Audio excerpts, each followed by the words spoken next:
امبارح قبل مباراة الزمالك والداخلية كان في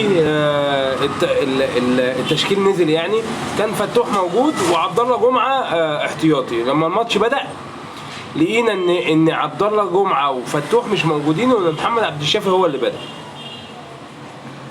فعادي ماشي، قال لك اشتباه كورونا، ما علينا.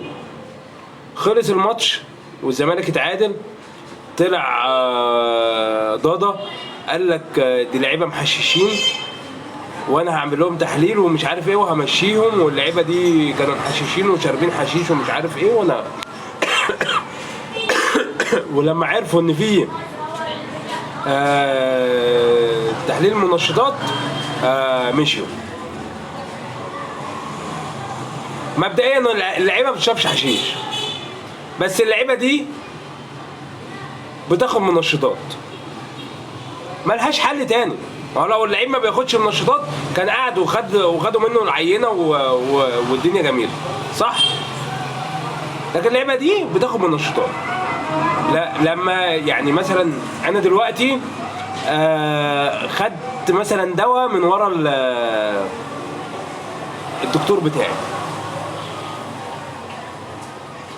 مش دواء تخسيس، لان احمد فتوح اصلا لو خس هيختفي، تمام؟ يعني لو فتوح خس هيختفي. يبقى اللعيبه دي واخده ايه؟ اللعيبه دي واخده منشطات، مالهاش حل تاني.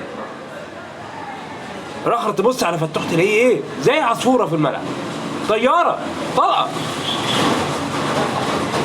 احنا بس بنقول لاتحاد الكوره ولجنه المنشطات اكشفوا على الاثنين لعيبه دول، اكشفوا عليهم، عشان اللعيبه دي بتاخد منشطات. اكشفوا على نص لعيبه الزمالك هتلاقيهم بياخدوا منشطات، فاكتر من كده